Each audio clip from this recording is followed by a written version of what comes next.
नमस्कार दोस्तों, हमारी आज की इस कहानी का नाम है देवरानी।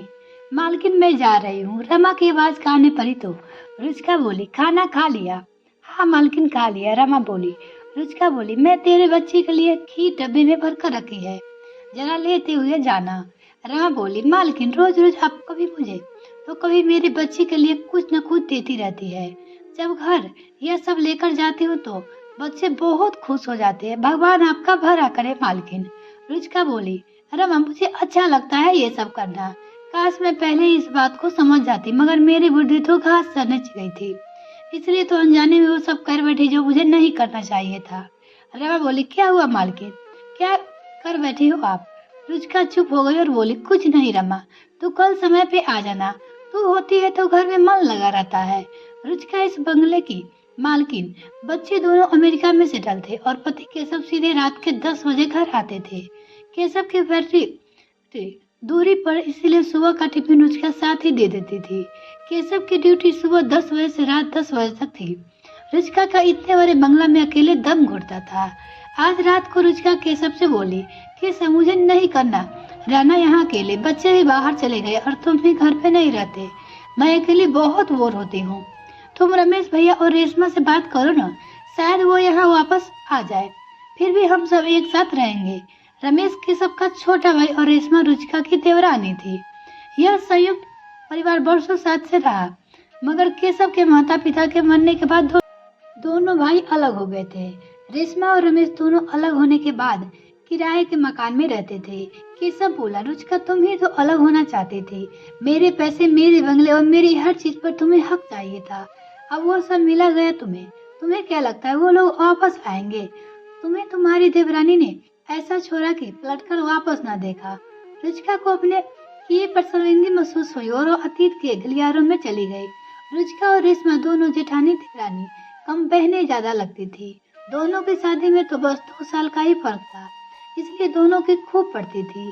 सास बिमला जी दोनों की जोड़ी की बलाएं लेती, क्योंकि उन दोनों की वजह से उनका संयुक्त परिवार आबाद था।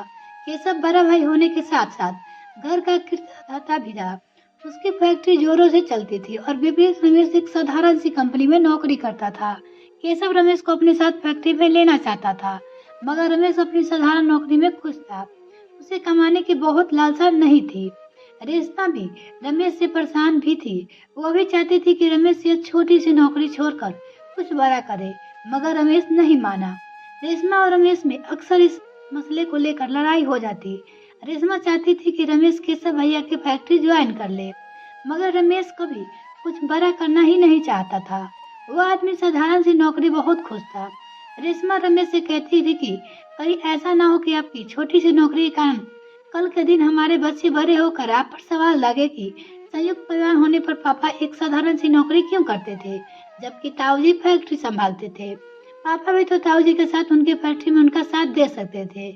यह सब सुनने के बाद भी रमेश के कानों तक जू तक नहीं रहेंगी। वह उसी कंपनी में नौकरी करता रहा जहाँ वो पहले से करता आया है। प्राइवेट कंपनी होने के कारण एक दिन रमेश की नौकरी चली गई, जिस वजह से रेशमा बहुत परेशान हो गई। तब रुचिका बोली, फिक्र मत करो पगली, जिंदगी का हर एक दिन अच्छा हो यह कोई जरूरी नहीं। शायद भगवान भी रेशमा और रमेश के लिए कुछ अच्छा चाहते थे। केशव ने फिर से रमेश को अपने साथ लेना चाहा, मगर रमेश का वापस वही जवाब था कि वो दूसरी नौकरी की तलाश में निकल गया है। रमेश की नौकरी नहीं मिला तब तक केशव पूरा घर अकेले चलाता रहा। एक दिन रमेश को फिर से वही साधारण सी नौकरी मिल गई और रमेश फिर से काम पर जाने लगा। धीरे धीरे दिन साल गुजरने लगे और बीच में केशव के माता पिता का भी देहांत हो गया। अब धीरे धीरे परिस्थितियां भी बदलने लगी। केशव की फैक्ट्री जोरों से चलने लगी, जिस वजह से घर में पैसे की बरसात हो चली थी। रुचिका को अपने पति की कमाई पर घमंड होने लगा था। वो तो देवर रमेश को देवरानी रेशमा की हीन दृष्टि से देखने लगी थी। वैसे भी जिस सास ससुर की वजह से यह संयुक्त परिवार आबाद था, वो तो अब रहे नहीं थे। एक दिन रुचिका के मन में ख्याल आया कि अगर मेरा पति घर का एक्स्ट्रा खर्चा ना निकाले तो रमेश भैया अपने दम पे इतने खर्चा नहीं निकाल सकते। यह फैक्ट्री, यह बंगला, इन सब पर सिर्फ मेरा अकेली का हक है, क्योंकि मेरे पति की बदौलत ही ये घर, गाड़ी, शान और शौकत। मगर रेशमा भी तो यही रहती है। कल के दिन लोग हमारे सारी चीजों में हिस्सा भी मांग सकते हैं। इसलिए अब रुचिका ने ठान लिया था कि वो कैसे भी कर रमेश और रेशमा को घर से निकाल कर ही दम लेगी। उसी बस उसी दिन से रुचिका ने घर के कला वातावरण पैदा कर दिया। रुचिका के बच्चे बड़ी कक्षाएं पढ़ते थे और रेशमा के बच्चे छोटी कक्षाएं पढ़ते थे। एक दिन रुचिका बोली, रेशमा तुम्हारे बच्चे बहुत डिस्टर्ब करते हैं मेरे बच्चे को, हो सके तो इन्हें अपने कमरे से ज्यादा निकलने मत दिया करो। रेशमा ने हामी भर दी और बच्चे को रुचिका भाभी के बच्चे के कमरे में ज्यादा जाने नहीं देती थी। घर के काम हो, रसोई का काम हो, बाहर का काम हो, सभी काम रुचिका ने अपने हाथ में ले लिया और हर बात पर अपना शासन चलाना शुरू कर दिया। अब वो हर बात में रेशमा को सुनाने लगी थी, चाहे वो बिजली का बिल हो, खाने पीने की चीजें हो। रुचिका हर बात में रेशमा को जताने लगी थी कि उसके पति के पैसे पर दम पे ही रमेश भैया और रेशमा जी रहे हैं, वरना उनकी खुद की कुछ औकात नहीं है। हद तो तब हो गई जब रुचिका आस पास के लोगों को कहने लगी कि यदि उसका पति घर में खर्चा पूरे ना करे तो उसके देवर और देवरानी के तो खाने पे भी लाले पड़ जाए। रेशमा के कानों तक इन बातों की भनक लगी तो उसे बहुत बुरा लगा। वो सोचने लगी, क्या सचमुच यह वही जेठानी है जिससे कभी मुझे अपनी बहन माना था।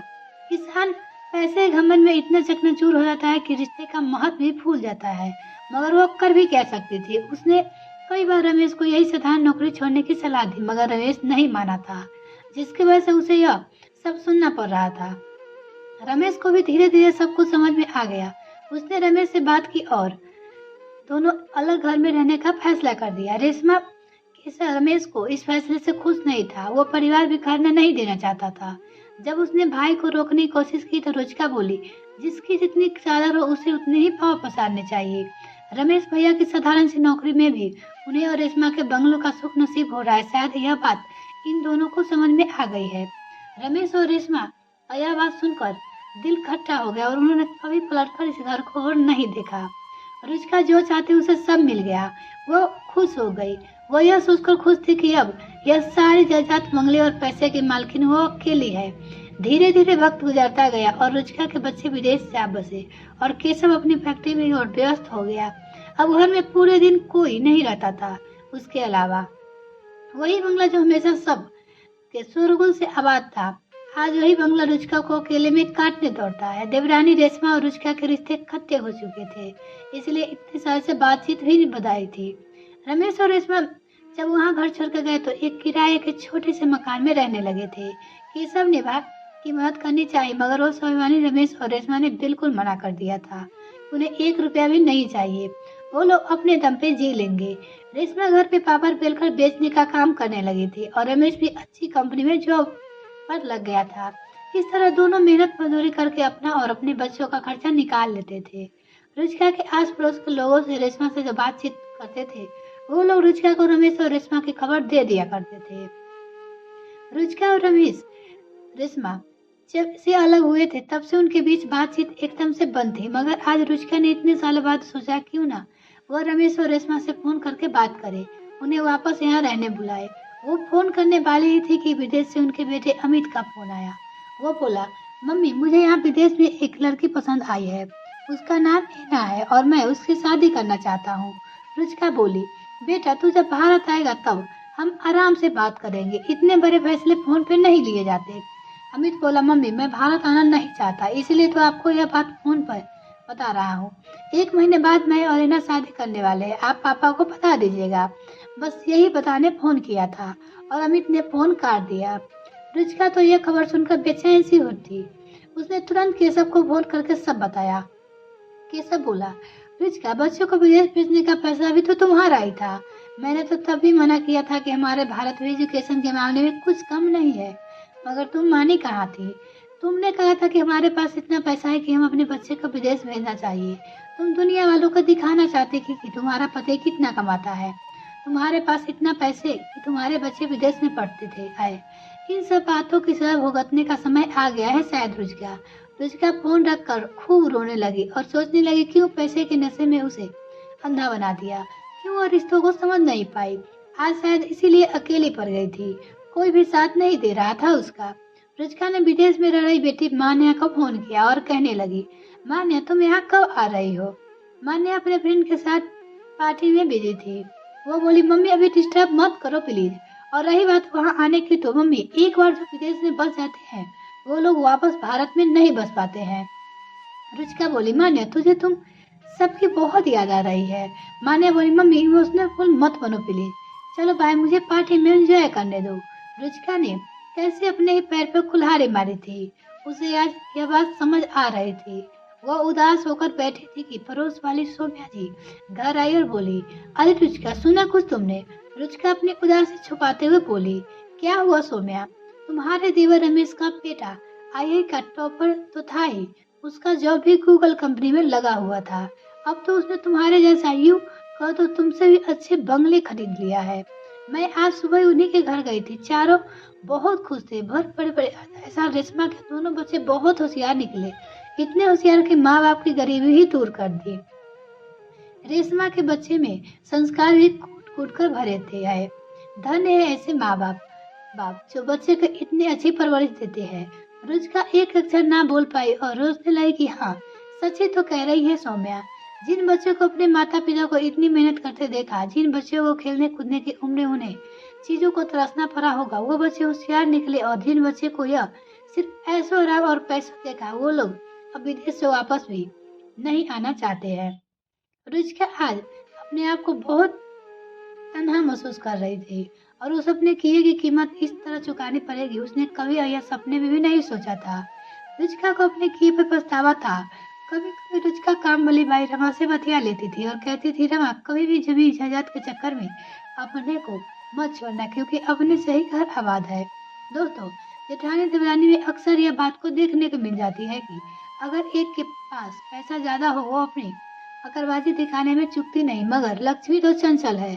आज अगर उसके पास है तो कल के दिन किसी और के पास भी हो सकती है। वह यह भूल जाती है कि कभी कभी लोग जमीन जायदाद और पैसे के लालच में आकर अपने से ही रिश्ता तोड़ देते हैं, मगर कभी न कभी उन्हें इन बात का खामियाजा भुगतना ही पड़ता है। ये कहानी आपको कैसी रही कमेंट सेक्शन में लिखना ना भूले। इसी तरह कहानी सुनने के लिए जुड़े रहे हमारे साथ। तब तक के लिए धन्यवाद।